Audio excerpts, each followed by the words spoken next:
और दोस्त क्या हाल है। आज की ये वीडियो मेरे सभी प्यारे देशवासियों को समर्पित है।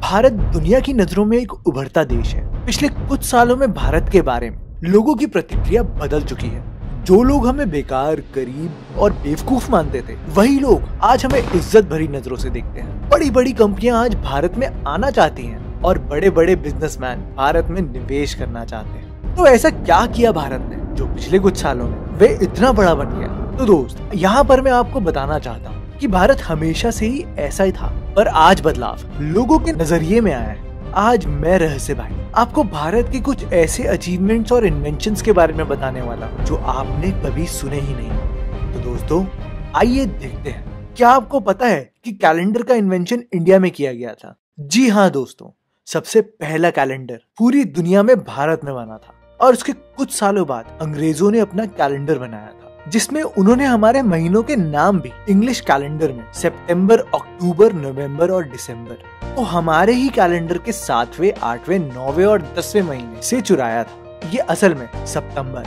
अष्टंबर, नवंबर, दशंबर। क्यों चौंक गए ना? तो हाँ दोस्तों, ये सच है। हिंदी कैलेंडर के हिसाब से हमारा नया साल मार्च से शुरू होता है और उस हिसाब से 7वें, 8वें, 9वें और 10वें महीने यही पढ़ते हैं। क्यों आपको यकीन नहीं हो रहा? तो आप चाहे तो अपने घर पर रखें हिंदी कैलेंडर यानी पंचांग में देख सकते हैं, जिसमें पूर्णिमा और अमावस्या लिखी होती है।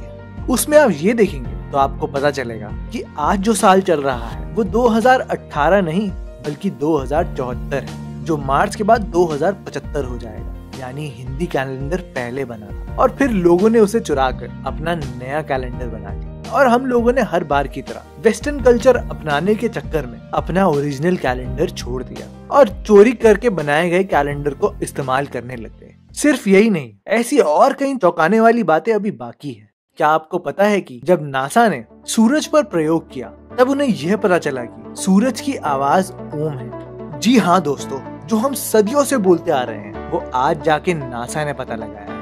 अब आप सोच रहे होंगे कि रहस्य भाई, सूरज की आवाज कैसे हो सकती है? तो मैं आपको बता दूं कि जैसे हम जानते हैं कि आवाज वाइब्रेशंस के कारण होती है, वैसे ही जब नासा ने अपना डिवाइस जब सूरज की ओर किया और उसकी वाइब्रेशंस उस डिवाइस पर पड़ी, तो उस डिवाइस ने जो वाइब्रेशंस डिटेक्ट करी यानी कि जो आवाज डिटेक्ट करी वो काफी ओम जैसी थी। मैं जानता हूँ कि ये वीडियो देखते हुए आपको भारतीय होने पर गर्व महसूस हो रहा होगा, तो इस वीडियो को लाइक जरूर करें। क्या आप जानते हैं कि नासा के एक और ऐसे प्रोजेक्ट को भारत के पुराण ने चुनौती दी?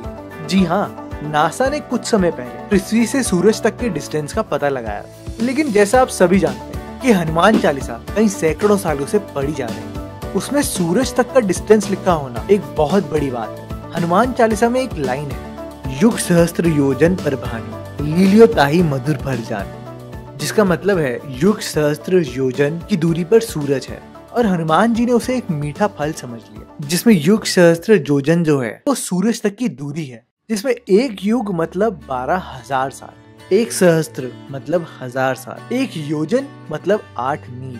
अगर हम इन सब को मल्टीप्लाई करें तो आंसर आता है 9 करोड़ 60 लाख मील और एक माइल में 1.6 किलोमीटर होते हैं। तो मल्टीप्लाई करके ये बनता है और वही नासा के मुताबिक ये देखो ये बनता है। अगर हम दोनों डिस्टेंस को देखें तो ये दोनों लगभग सेम है। अब ये सोचना तो बहुत मुश्किल है कि आखिर इतने साल पहले ये बात हनुमान चालीसा में कैसे लिखी हुई थी।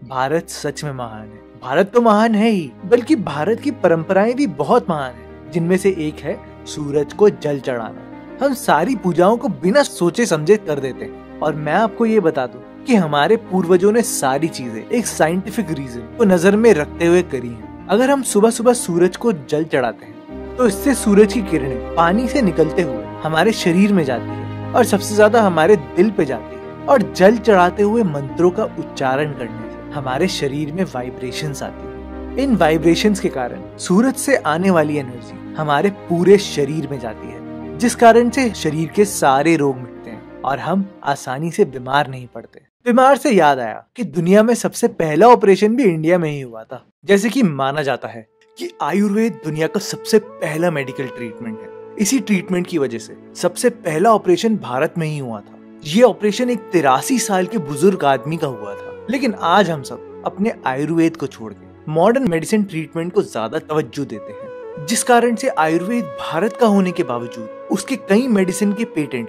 दूसरे देशों के पास हैं, जिसमें कि सबसे ज्यादा चाइना के पास है और भारत दूसरे नंबर पर आता है। सबसे पहली सर्जरी करने वाला भी हमारा भारतीय ही है, जिनका नाम था महर्षि सुश्रुत सनिदा। और महर्षि सुश्रुत की कई सर्जरी टेक्निक्स हमारे इतिहास की किताबों में भी मिली है। ऐसा कहा जाता है कि सबसे पहला एरोप्लेन भी भारत में ही बनाया गया था। ऐसे कई और साइंटिस्ट हमारे भारत में भी थे, लेकिन आज के समय में हमारे पास उनकी लिखी हुई किताबें बची ही नहीं। काफी किताबें तो जल गई और कुछ जो बची हैं वो संस्कृत में है, जिसे बहुत कम लोग ही समझ सकते हैं, जिस कारण से उसकी रीच यानी कि पहुंच कम लोगों तक ही सीमित रह गई। तो हमारी ये वीडियो को बनाने का पूरा मकसद यही था कि हम भारतीय अपनी इम्पोर्टेंस को समझें और वेस्टर्न कल्चर की ओर ना बढ़े, नहीं तो ये होगा आयुर्वेद आयुर्वेदा बन जाएगा और योग योगा बन जाएगा। मैं आशा करता हूँ आपको ये वीडियो पसंद आई हो और हमारे देश के बारे में आपको थोड़ी सी जानकारी मिली। तो अगर आपको भी भारतीय होने पे गर्व है तो नीचे कमेंट सेक्शन में जय हिंद जरूर लिखना। जय हिंद, वंदे मातरम।